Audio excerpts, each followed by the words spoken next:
اشہد ان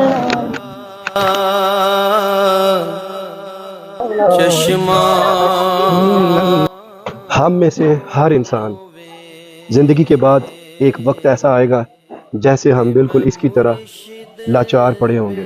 تب ہمارا مال و دولت، ہماری گاڑیاں، بنگلے، کسی چیز نے کام نہیں آنا. تب کام آنے والی چیزوں میں سے ایک چیز وہ ہوگی جو روپیہ، جو پیسہ ہم نے اللہ کی راہ میں انویسٹ کیا ہوگا، جس کو ہم صدقہ جاریہ کہتے ہیں. جو چیز آپ اپنی زندگی میں اللہ کی راہ میں انویسٹ کر دیتے ہیں، اس کا ریٹرن بار بار آپ کو قیامت تک ملتا رہے گا. یہاں پر میں آپ کو ایک مثال دینا چاہوں گا. اگر میں آپ کو صرف 1 روپیہ دوں جو ہر روز ڈبل ہوتا ہو، تو یقین جانیں 30 دنوں کے بعد وہ کئی ملین روپیز بنتے ہیں. آپ اپنے کیلکولیٹر پر اس کا حساب بھی کر سکتے ہیں.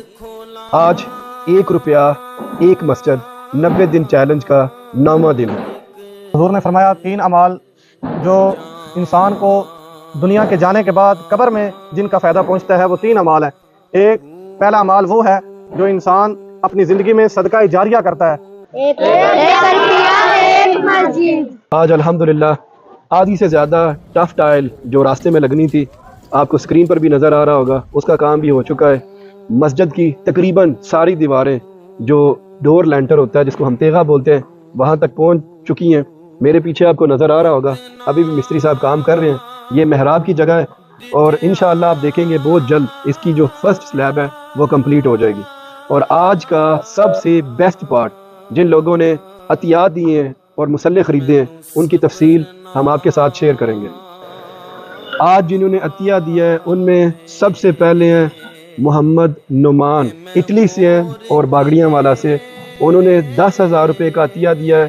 ہمارے ایک اور بھائی محمد اشفاق، وہ برمنگھم سے ہیں اور انہوں نے ایک مسلح کے لیے عطیہ دیا ہے جو کہ 50 یورو کا ہے.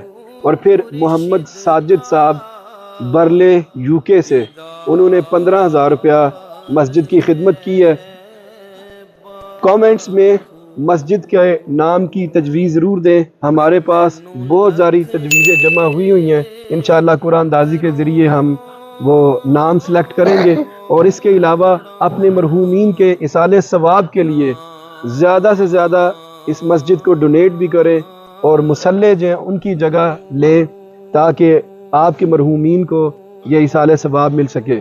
اگلی ویڈیو تک اجازت دیجیے. اللہ حافظ.